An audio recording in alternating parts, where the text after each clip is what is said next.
ओम शांति।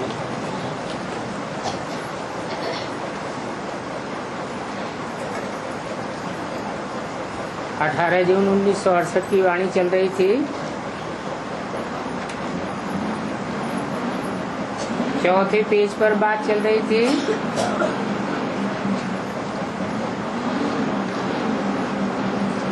कि सहज सहज जो कुछ मिलता है सो ले लेना चाहिए। अगर मांग के लिया तो वो पानी के समान हो जाता है।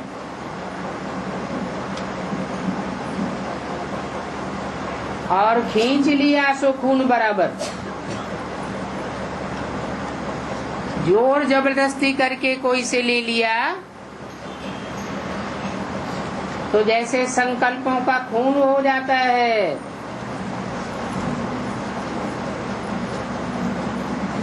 किसी आदमी की हत्या कर दी जाती है तो जोर जबरदस्ती वाली बात हुई ना। कई तो बहुत तंग करते हैं।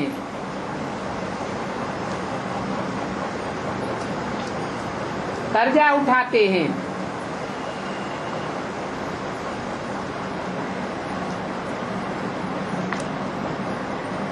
तो जो कर्जा उठाना है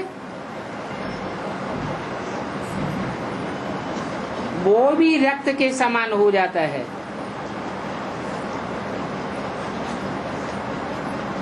कोई से भी कर्जा लेने की ऐसी कोई दरकार ही नहीं है।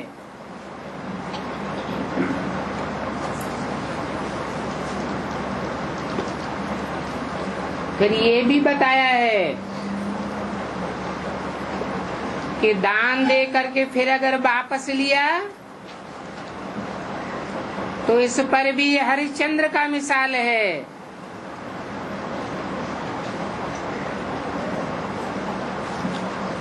चांडाल बनना पड़ता है।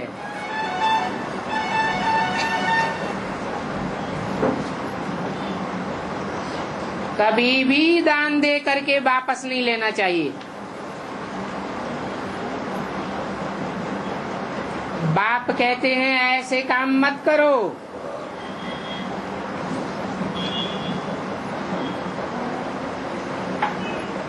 हिस्सा रख दो जो तुमको काम में भी आवे।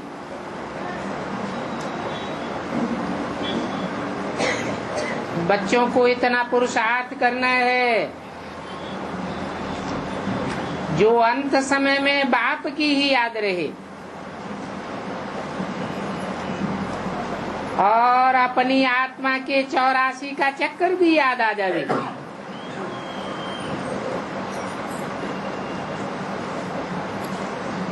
ऐसी स्टेज में प्राण निकलेंगे तो कल्याण हो जाएगा।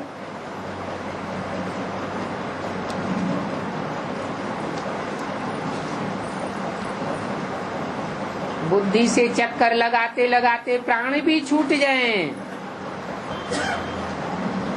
तो चक्रवर्ती राजा बन जावेंगे। ऐसे नहीं समझो कि हम पिछाड़ी में याद कर लेंगे। बहुत लंबे समय का पुरुषार्थ ही पिछाड़ी में काम आता है।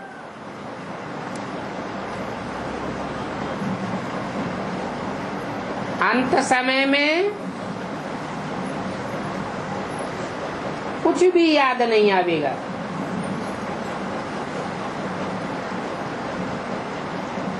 उस समय ऐसी अवस्था हो जाएगी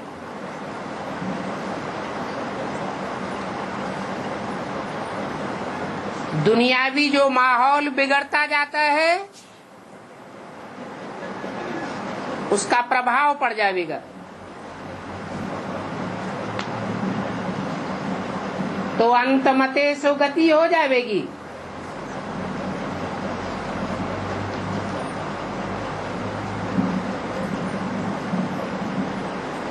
अभी से पुरुषार्थ करते करते उस अवस्था को अंत तक ठीक बनाए लेना है। अभी से तीव्र पुरुषार्थ करते रहना है। ऐसा न हो जो पिछाड़ी में वृत्ति कहीं और जगह अटक जावे।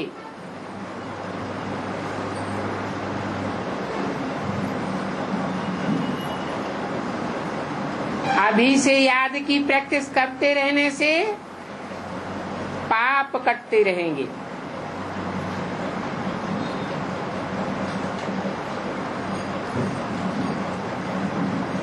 पवित्रता की स्टेज बनाने में मेहनत है, पढ़ाई में इतनी मेहनत नहीं है।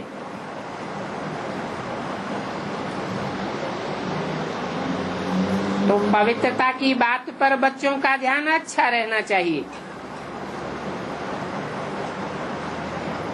तब ही बाबा कहते हैं, रोज अपने से पूछो हमने कोई बेकायदे काम तो नहीं किया।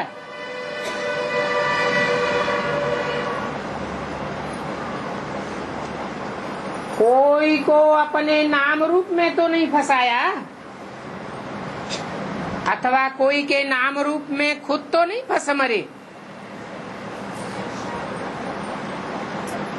कोई को देख करके लड्डू तो नहीं बन जाते हैं।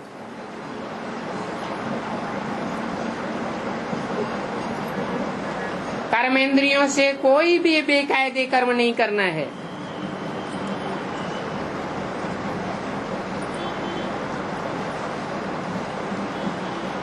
इन बातों में सबसे कम मेहनत है कुमारियों को।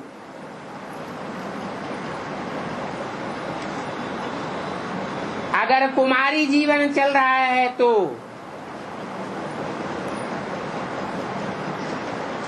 क्योंकि कुमारियों के जीवन में इतना संबंध नहीं जुड़ता है। शादी के बाद तो बहुत ही संबंध के बंधन बढ़ जाते हैं।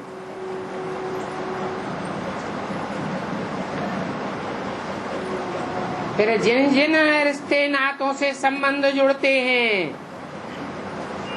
उनकी याद बड़ी मुश्किल से टूटती है।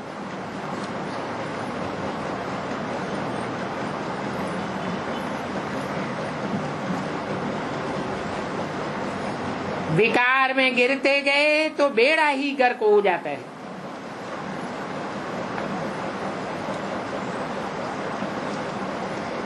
ये शरीर रूपी बेड़ा है। आत्मा गड्ढे में जाती है तो शरीर भी जैसे गड्ढे में चला जाता है। फिर बाहर निकलना बड़ा मुश्किल है।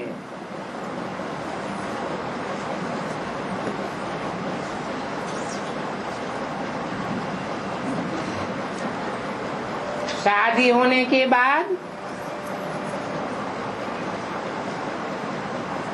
कुमारियों के लिए भी पति ही सब कुछ हो जाता है।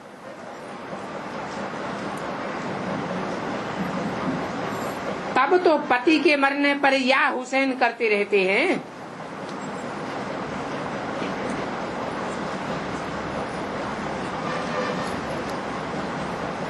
तुम लोग कह सकती हो कि हमारी सगाई अथवा शादी तो शिव बाबा के साथ हुई है।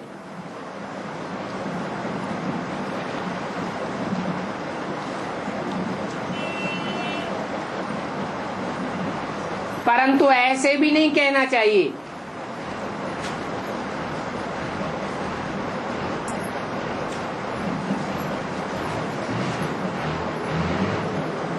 क्योंकि दुनिया जानती है हम शिव बाबा को बाबा कहते हैं, तो उल्टा समझने लग पड़ेंगे।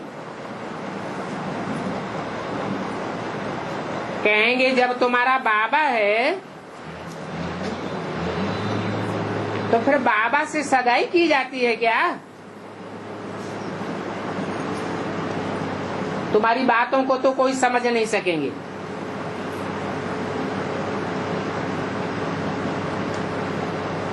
तुम बाप के बने हो बेहद का वर्षा लेने के लिए।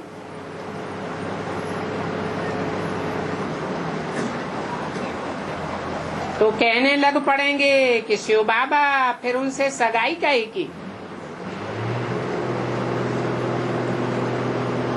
इसलिए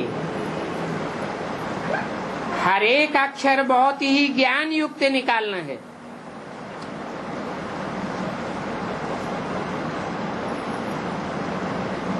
ऐसे वैसे अक्षर मुंह से नहीं निकलने चाहिए।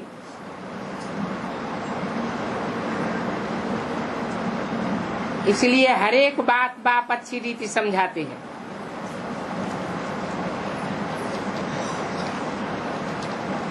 मूल बात है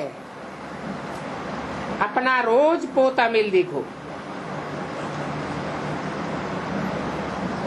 व्यापारी लोग भी रोज का अपना पोता मेल निकालते हैं ना। ये बाबा भी रोज का पोता मेल निकालते थे।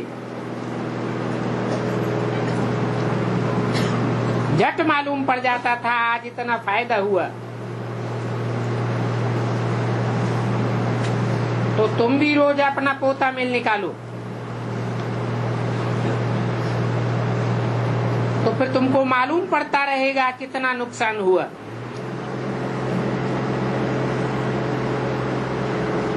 तो जिस काम से तुम्हारा नुकसान होता है वो काम तुम करेंगे ही नहीं। परंतु बच्चे पोता में लिखते लिखते थक जाते हैं, पोता मेल रखते ही नहीं। बाबा कहते हैं पोता मेल न रखने से फिर और ही जास्ती भूले करते रहेंगे। बहुत भूले करते हैं। पोता मेल रखते रहेंगे तो डर रहेगा।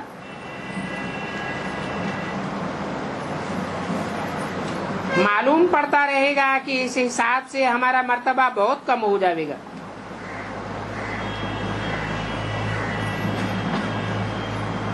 ब्राह्मण जीवन में पुरुषार्थ करते रहे, गलतियां भी करते रहे, मर्तबा नीचा होता रहा तो फायदा ही क्या,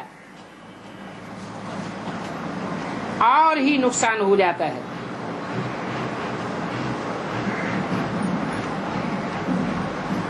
और पोता मेल बाबा को तो सुनाई देवे। बाबा आज हमसे ये फायदा हुआ और ये नुकसान हुआ। परंतु बाबा के सामने भी अगर झूठ बोलते रहेंगे तो और ही 100 गुना दंड पड़ जाएगा।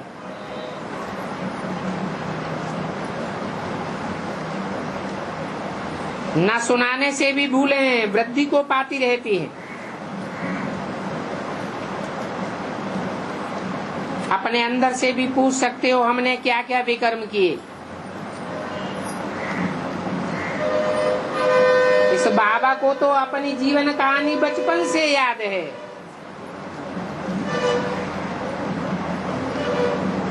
अभी तो बाबा ने हमको कितनी समझ दे दी है। तो कहते हैं कि सुनाने से बाप भी समझावेंगे ऐसे ऐसे होता है।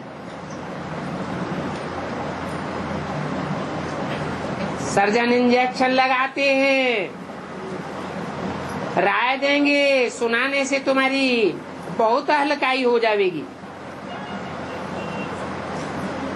बाबा तुमको ट्रस्टी बनाए देते हैं। और तुम बच्चे तो जानते हो कि हमारा तो इस दुनिया में और कुछ भी नहीं है। हमको तो अब देही अभिमानी बनना है। इस दुनिया में तो हमारी अब कोई मिल्कियत नहीं रही, क्योंकि देह के संबंध, देह के पदार्थ सब से ममत्व तोड़ना है।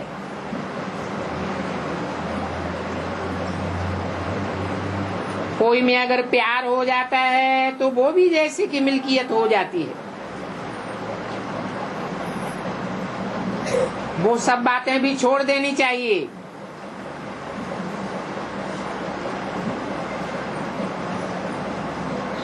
जानते हो कि पतित शरीर से लव नहीं रखना है। अभी हमारी आत्मा प्योर बन रही है और पवित्र बनते बनते अगर पतित शरीर से लव हो जाएगा तो और ही नुकसान कर लेते हो। कोई के भी पुराने पतित शरीर से बिल्कुल लव नहीं होना चाहिए।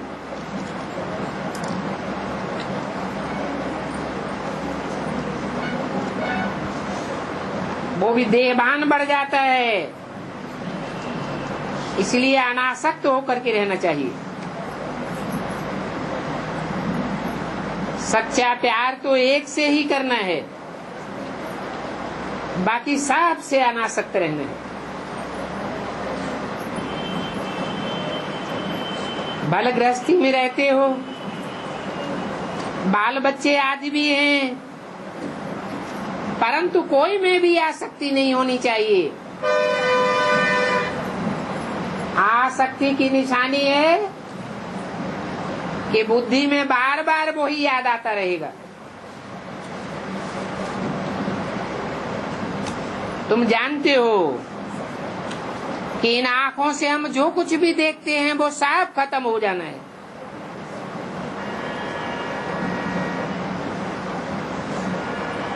दुनिया ही विनाशी है, सारी दुनिया का विनाश होना है, तो इनसे लव क्यों लगावें?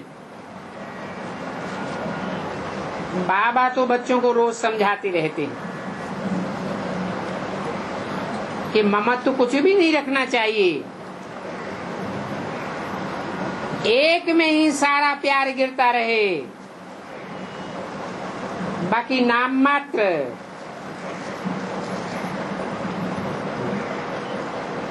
कार्य व्यवहार निभाना है। अच्छा, मीठी मीठी रूहानी बच्चों प्रति रूहानी बाप दादा का याद प्यार गुड मॉर्निंग। रूहानी बाप का रूहानी बच्चों को नमस्ते। ओम शांति।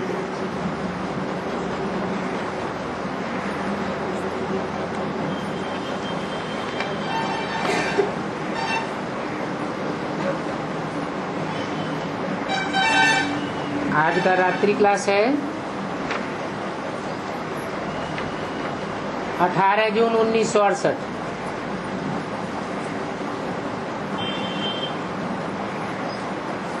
बाबा बच्चों को रोज कहते रहते हैं मन मना भव। यहाँ जब बाबा के सामने बैठते हैं तो खास अपन को आत्मा समझ करके बैठना है।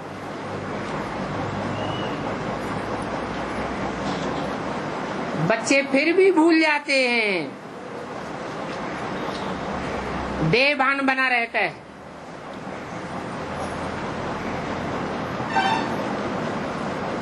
इसलिए आगे भी रोज रोज बाप ने समझाया है अपन को आत्मा समझो।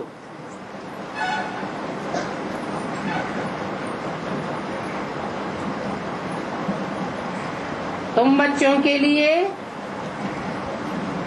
अभी सिर्फ संगम युग में ही शिव भगवान वाच है।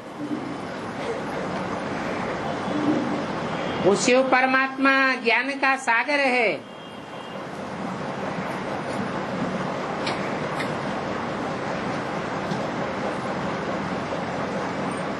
मनुष्य सृष्टि का बाप भी कहेंगे, मैं मनुष्य सृष्टि का बीज रूप हूँ।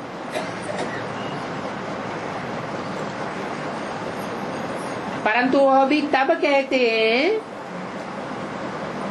जब आत्माओं का बाप उनमें प्रवेश करता है।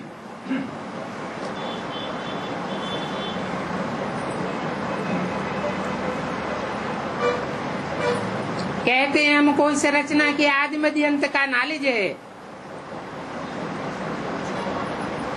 क्योंकि मैं मनुष्य सृष्टि का बीज रूप हूँ। और तो कोई मनुष्य तुम्हारी इन बातों को नहीं समझेंगे।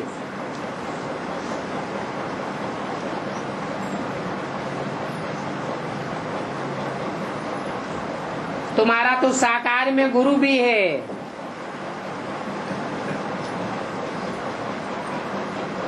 शिव बाबा को तो कोई गुरु नहीं है।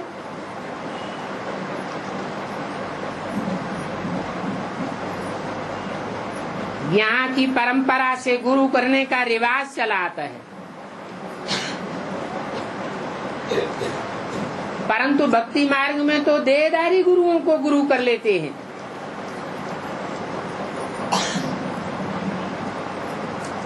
सतयुग त्रेता में तो ये सब रस्म रिवाज चलता ही नहीं है, वहां गुरु होता ही नहीं। अभी तुम भी कहते हो हमने गुरु किया है। भक्ति मार्ग में मनुष्य गुरुओं को गुरु करने का रिवाज चलता है, तो उन्हें कोई मनुष्य को गुरु नहीं बनाया है।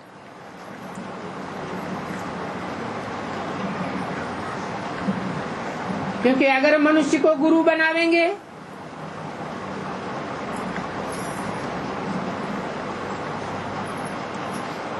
तो मनुष्य गुरुओं का तो मन चंचल होता है। तुम्हारे मन में भी चंचलता आती रहेगी। यहाँ तो हमारा गुरु भगवान है, जिसका मन अमन रहता है, कभी भी मन चंचल नहीं होता, सदैव स्वस्थिति में रहने वाला है। इसलिए कहते हैं अपन को स्वस्थिति में स्थित करो।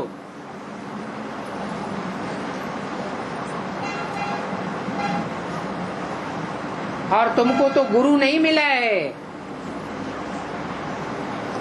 तुम कहेंगे हमको सदगुरु मिला है।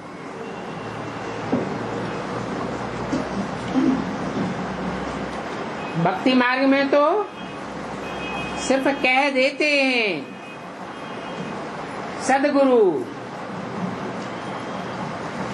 परंतु सच्चा गुरु तो एक ही है।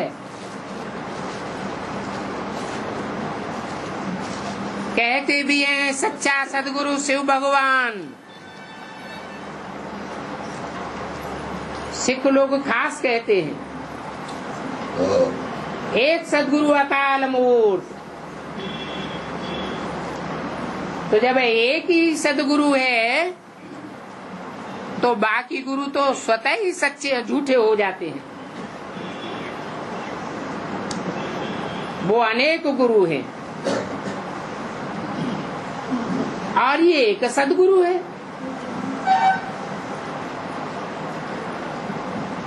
सदगुरु का भी गायन भक्ति मार्ग में चलता है,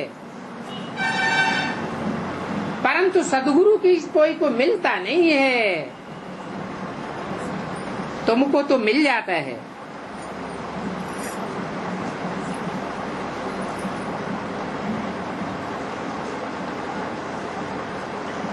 सिख लोग सदगुरु अकाल मूर्ति ये महिमा कृष्ण की कब नहीं करेंगे।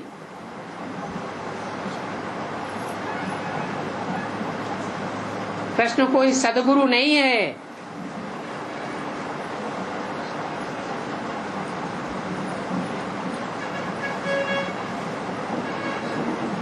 जो सत्य होता है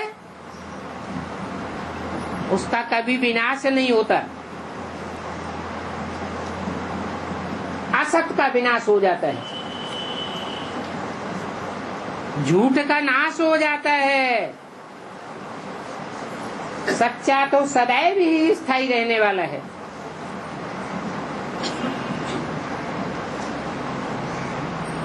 तो उसे एक भगवान की महिमा ही अलग है।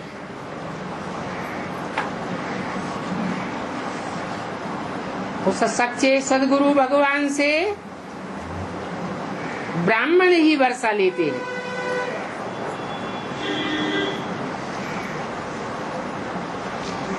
जो सच्चाई से पवित्रता के लिए पुरुषार्थ करते हैं उनको ही ब्राह्मण कहा जाता है।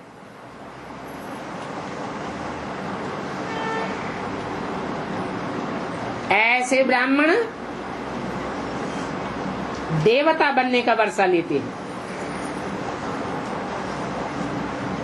और मनुष्य से देवता तो कोई धर्मपिता बना ही नहीं पाता है।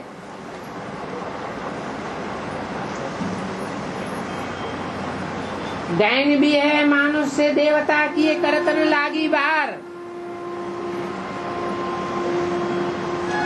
एक सेकंड में ब्रह्मा मनुष्य को ब्रह्मा सो विष्णु देवता बनाए देते हैं।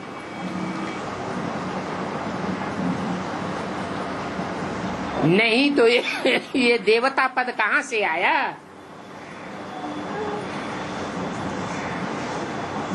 भगवान पढ़ाते हैं बच्चों को,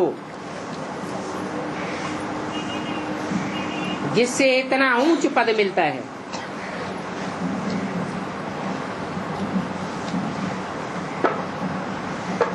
ये पढ़ाई आप ही सिद्ध कर देती है कि हमको शिव बाबा पढ़ाते हैं। मनुष्य गुरुओं की तो पढ़ाई लिमिटेड होती है, क्योंकि मनुष्यों की पढ़ाई पुस्तकों में बांधी जाती है। शास्त्रों का ज्ञान भी पुस्तकों में बंधा हुआ है। भगवान आकर के जो ज्ञान देते हैं वो कोई शास्त्रों में नहीं बांधा जा सकता। अनलिमिटेड ज्ञान देते हैं।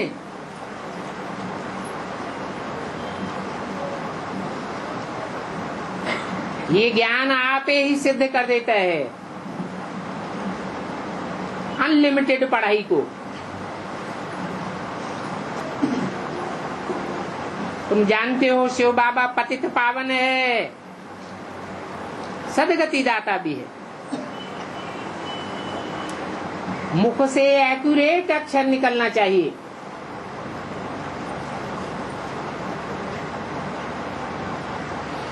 सदगति माना ही स्वर्ग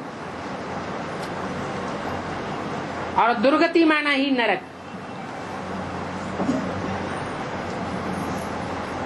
तन की भी दुर्गति होती रहती है, तन की इंद्रियों की भी दुर्गति होती रहती है। मन बुद्धि रूपी आत्मा की तो दुर्गति होती ही है।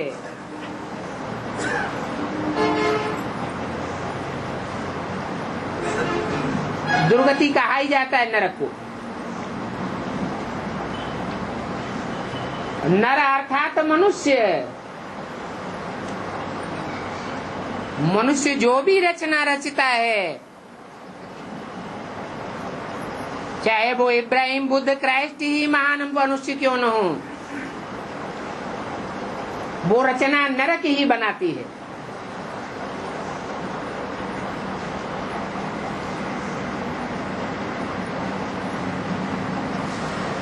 सतयुग की बादशाही तो बाप ही आकर के देते हैं।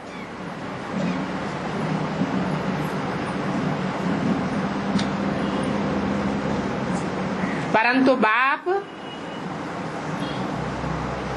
ऐसा गुरु बनता है जिसकी कोई गद्दी नहीं चलती है। उन गुरुओं की तो गद्दी चलती चली आई है। एक गुरु मर जाता है तो उनका फॉलोअर उनकी गद्दी पर बैठ जाता है।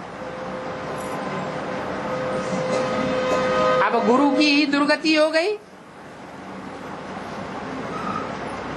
तो चेला कहां से सदगति करेगा?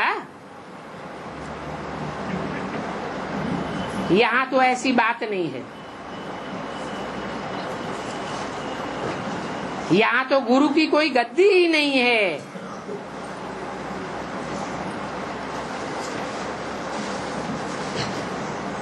बेसिक ज्ञान में भी ऐसे ही चलता है। एक ब्रह्मा गुरु में शरीर छोड़ गया तो दूसरे को गुरु बना करके गद्दी पर बैठा देते हैं, फिर उनकी मत पर चलते रहते हैं।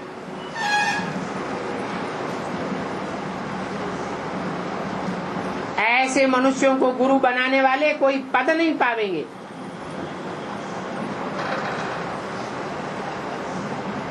वो कोई भी बाप से वर्षा नहीं पावेंगे। इन देवताओं ने तो बाप के द्वारा सिखाए हुए सत्कर्मों से गद्दी पाई है।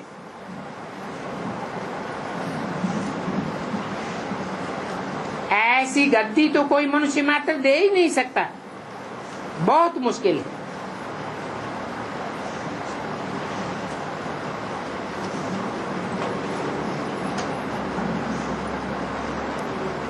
दुनिया में जो राजाएं होते हैं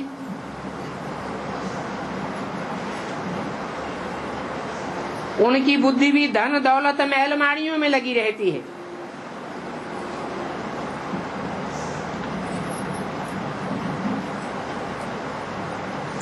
कश्मीर का राजा था, मरा तो आर्य समाजियों को अपना धन दे करके चला गया।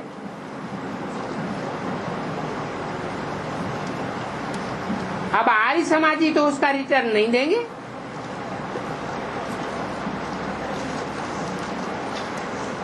भगवान तो भक्ति मार्ग में भी अगले जन्म में रिटर्न देते आए हैं।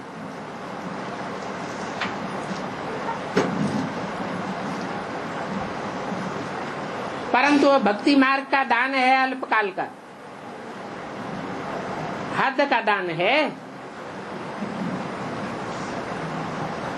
अभी बेहद का बाप बेहद का रिटर्न देते हैं। उस बेहद के रिटर्न को ही भगवान बाप का वर्षा कहा जाता है। बच्चों की बुद्धि में है, समझते हैं कि हमको पढ़ाने वाला भगवान है। अगर ये बात भी याद की कि भगवान हमको पढ़ाते हैं तो भी याद गिनी जाएगी।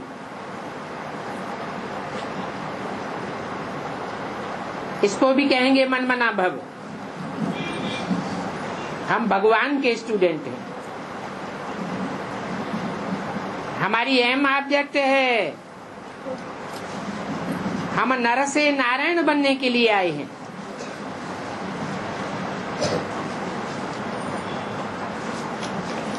परंतु नर से नारायण वो ही बन सकते हैं जिनकी मन बुद्धि रूपी आत्मा भगवान के दिए हुए ज्ञान के मनन चिंतन मंथन में लगी रहे। तब ही नाम पड़ता है नारायण। अयन माने घर, नार माने ज्ञान जल। भगवान ने जो ज्ञान जल दिया उस ज्ञान जल में ही बुद्धि गोते खाती रहती है।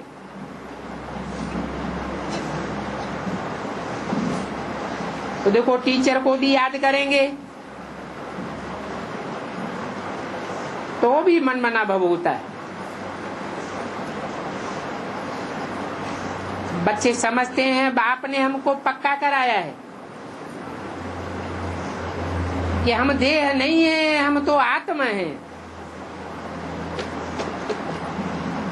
और अविनाशी आत्मा हैं। हम आत्मा का बाप परमात्मा है। हम आत्माएं नंबरवार पार्टधारी हैं और हमारा बाप परम पार्टधारी है। परम पार्टधारी माना ही परमात्मा, हीरो पार्टधारी।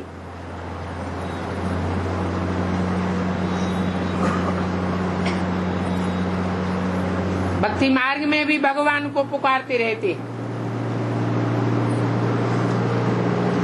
कितना शिव बाबा करते हैं।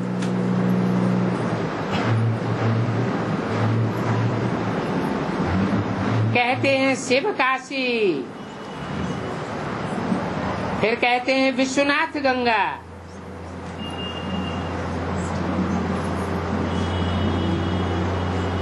अब काशी में रहने वाला वो शिव बाबा विश्वनाथ कैसे होता है? वो विश्व की बादशाही लेते हैं क्या?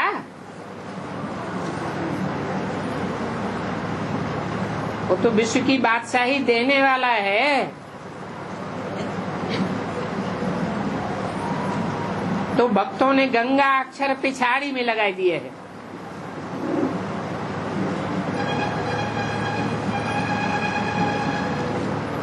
ये बात भी तुम बच्चे जानते हो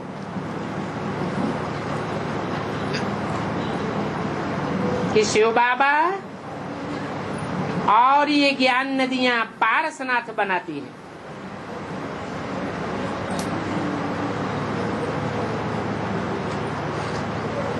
और तो सभी भक्ति मार्ग की उल्टी बातें हैं।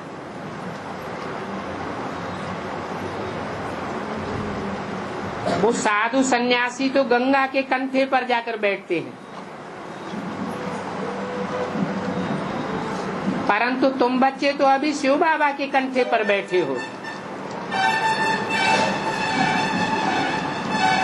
तुम ज्ञान गंगाएं भी हो।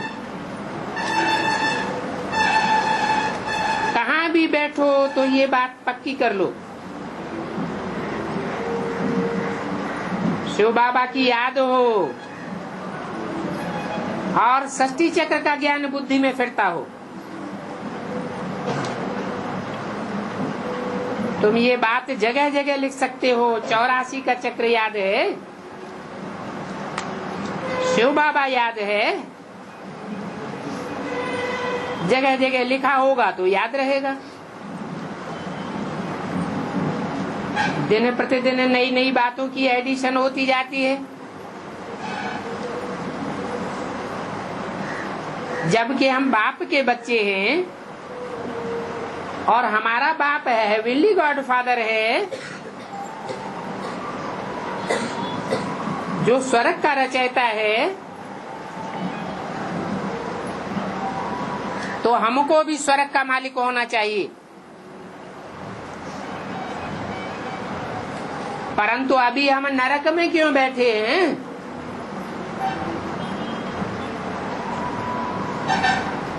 अरबपति का बच्चा हो और पैसे पैसे के लिए गलियों में मोहताज होता फिरता रहे तो कोई मानेगा ये साहूकार का बच्चा है?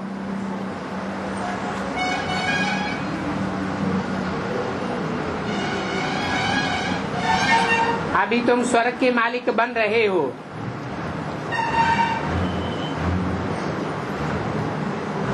तो सभी एक बाप के बच्चे, परंतु बच्चे नंबरवार हैं, नंबरवार पुरुषार्थ करते हैं और पढ़ाई भी नंबरवार पढ़ते हैं। पढ़ाई से ऊंच पद पावेंगे। जानते हो कि बाप आते हैं तो भारतवासियों को ही पढ़ाई पढ़ाते हैं।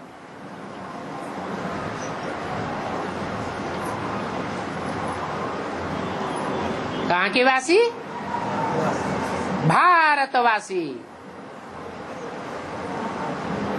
बुद्धि कहाँ रत रहती है? भा माने रोशनी। जिनकी बुद्धि ज्ञान की बातों में ही रमण करती रहती है वो सच्चे भारतवासी हैं। भारत की जीवन कहानी का उनको पता रहता है। भारत में गाते भी हैं सत्यनारायण की कथा।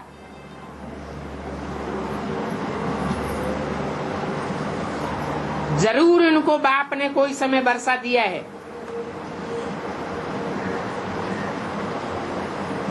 इसलिए हर वर्ष शिव जयंती मनाते हैं।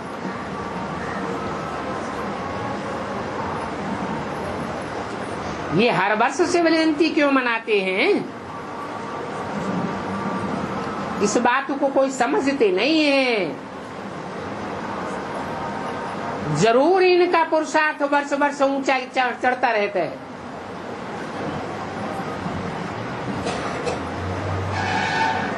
इनको आकर के शिव बाबा ने स्वर्ग का मालिक बनाया।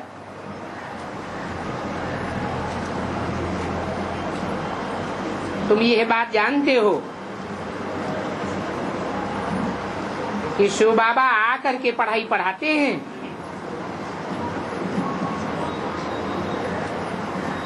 और तुम बच्चे पढ़ते हो।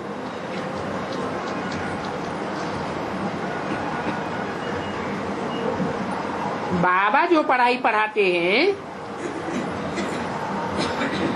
और ये लक्ष्मी नारायण ऊंचते ऊंच पढ़ाई पढ़ते हैं, तो उनसे पहले पहले वर्षा मिलता है श्री कृष्ण को।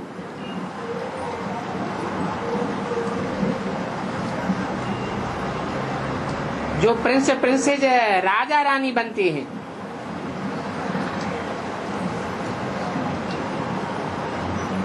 जरूर पहले जन्म में ऊंच पद पाते हैं,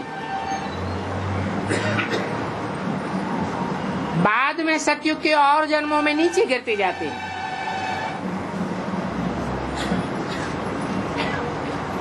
तो राजा भी बनते हैं और प्रजा भी बनती है। हम राजा बनते हैं तो प्रजा साहूकार गरीब आदमी बनेंगे।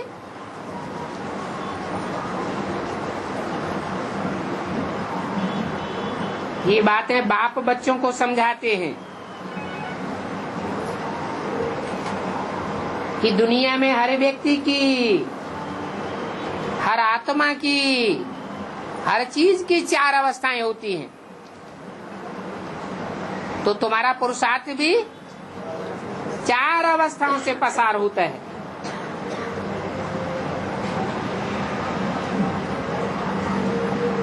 इसलिए इन बातों को याद करके फिर औरों को रास्ता बताओ।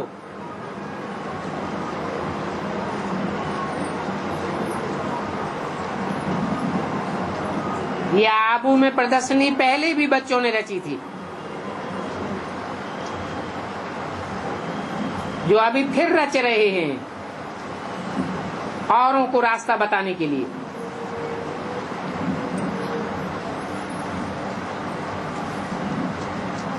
पवित्र भी बनना है।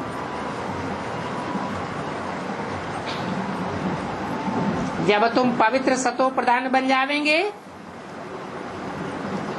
तो फिर 21 जन्म के लिए तुमको राजा ही मिल जाएगी। बाप कितना टेम्पटेशन देते हैं।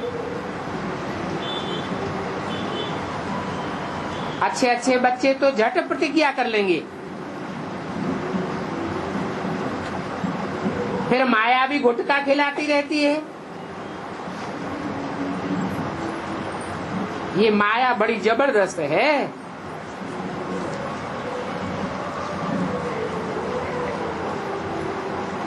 बच्चे बाप को भी पहचान जाते हैं तो फिर माया के रूप को भी पहचान जाते हैं।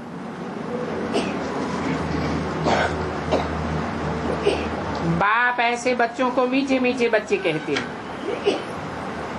क्यों नहीं मीठे मीठे कहेंगे? इसलिए मीठे मीठे कहते हैं कि अभी पुरुषोत्तम संगम योग पर तुम मनुष्य से देवता बनते हो। सतयुग को कोई पुरुषोत्तम युग नहीं कहेंगे, क्योंकि पुरुष आत्मा को कहा जाता है। वहां सतयुग में कोई उत्तम उत्तम आत्माएं नंबरवार प्रत्यक्ष नहीं होंगी।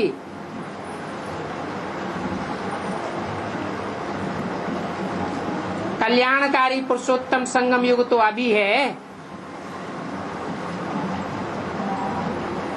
अच्छा, बच्चों को गुड नाइट और नमस्ते।